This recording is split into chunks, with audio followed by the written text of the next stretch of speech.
Hello and good morning. Today I am going to discuss with you a poem. Its name is How to Tell Wild Animals and the poet is Carolyn Wells. ये जो poem है How to Tell Wild Animals, it's a humorous poem which suggests some dangerous ways to identify wild animals. ये जो poem है ये generally wild animals को हम TV पर देखते हैं तो सामने आमने तो बहुत ही कम देख पाते हैं या ज़्यादा से ज़्यादा ज़ू में चिड़ियाघर में जाकर देखते हैं। तो हम उन्हें कैसे पहचानते हैं कि ये कौन सा जानवर है। तो पोइट ने थोड़ा ह्यूमरस वे में बताने की कोशिश की है कि how will you identify these wild animals. तो there is a rhyme scheme in this poem. When you will read the paragraph, when you will read the stanza, you will find that there is a rhyme at the end of every line. So let us see the rhyme scheme first. I'll read the first stanza for you and you will find that there is a rhythm. इनके बीच में last में जब हम हर एक line को and करेंगे तो वहाँ पर आपको पहली लाइन और तीसरी लाइन, दूसरी और चौथी लाइन, पांचवी और छठी लाइन, इनमें आपको राइम दिखाई देगी, लय दिखाई देगी। राइम स्कीम के बारे में 9th क्लास में भी हमने बात की है, तो आपको सुनने के बाद अपने आप समझ में आ जाएगा। If ever you should go by chance to jungles in the east and if there should to you advance a large and tawny beast, chance east advance beast, chance advance east beast, इनमें आपको rhyme दिखाई दे रही होगी। Then 5th line is if he roars at you as you are dying you will know it is the Asian lion. तो dying and lying में आपको, dying and lion, इनमें आपको राइम दिखाई देगी। तो हम ये देख सकते हैं, आप लोग भी अपनी टेक्स्ट बुक में देखिए कि चांस और एडवांस में रिदम है, राइम है, ईस्ट और बीस्ट में राइम है।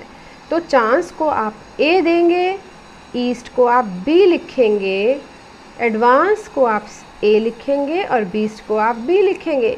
बिकॉज चांस और एडवांस सेम है तो हम इन दोनों को ए लिखेंगे और ईस्ट और बीस्ट को हम बी लिखेंगे। तो पहली 4 लाइनों की राइम स्कीम हो गई ए बी, और उसके बाद डाइंग और लाइन, इसमें जो राइम है तो हम लिखेंगे सी, क्योंकि ये ऊपर की किसी भी लाइन से मैच नहीं करती। So the rhyme scheme of this stanza is A B C. और आप आगे के सभी पैराग्राफ को पढ़ के देखिएगा, again you will find that the rhyme scheme in the whole poem in every stanza is A B C. Okay, now we'll start the poem. If ever you should go by chance, यदि आप कभी, you should go by chance, कभी आप अचानक कभी किसी जंगल में जाएं, बाय चांस जाएं आप कभी, you should go to jungle in the east, पूर्व के इलाकों के जंगल में अगर आप कभी जाने का आपको मौका मिले, and if there should to you advance, और वहाँ पर आपकी ओर कोई आए, आपकी ओर कोई आगे बढ़े, a large and tawny beast, एक बहुत बड़ा गहरे पीले रंग का जंगली जानवर।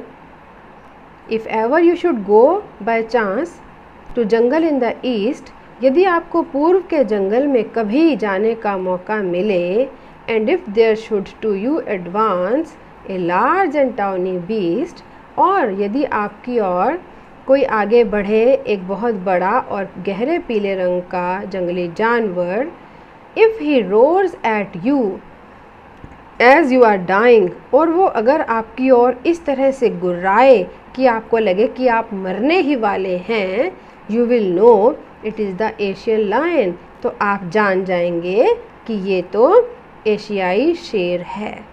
यानी जब आप बिल्कुल मरने वाले हो जाएंगे, उसकी गर्जना, यानी वो इतनी ज़ोर से गरजता है कि आप मरने वाला फील करेंगे कि आप मरने वाले हैं, तो आपको अंदाज़ा हो जाएगा कि आपके सामने एशियाई शेर खड़ा है।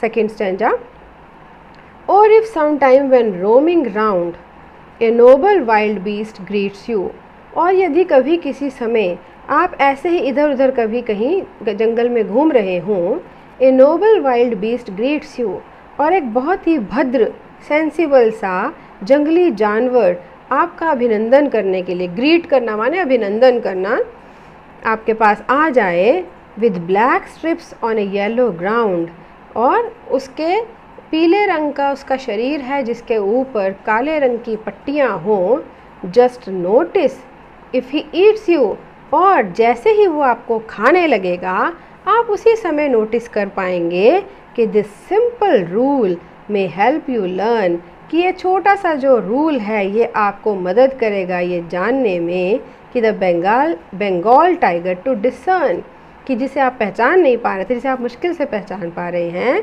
वो बंगाल टाइगर है। यानी जैसे ही वो आपको खाने लगेगा ठीक उसी क्षण आप समझ जाएंगे कि ये तो बंगाल टाइगर है। Third stanza, if strolling fourth A beast you view, अगर ऐसे ही इधर उधर घूमते हुए आप आगे बढ़ें और आपको एक जंगली जानवर, बीस्ट यानी जंगली जानवर, यू व्यू आप देखते हैं, whose hide with spots is peppered, जिसके शरीर पर काली मिर्च के दानों जैसे स्पॉट्स हैं, धब्बे हैं। काली मिर्च कैसी होती है, काले रंग की होती है ना, छोटे छोटे दाने, तो इस तरह के धब्बे अगर उसके शरीर पर आपको दिखाई दें, as soon as he has leapt on you, और जैसे ही वो आपकी ओर झपटेगा, you will know it is the leopard, आपको पता चल जाएगा कि ये तो तेंदुआ है। लेपर्ड माने तेंदुआ। It will do no good to roar with pain, वह पीड़ा से दुख से आप ही के ऊपर बार बार गरजेगा। He will only leap and leap again, और वो आपके ऊपर बार बार छलांग लगाएगा। ये इस पैराग्राफ, इस थर्ड स्टैंजा था इस पोएम का, तो आप इसको अच्छे से पढ़िए और जो मैंने आपको इसका मीनिंग बताया है उसको अच्छे से समझिए। इट्स अ लॉन्ग पोएम, तो next 3 stanzas will do in the next video.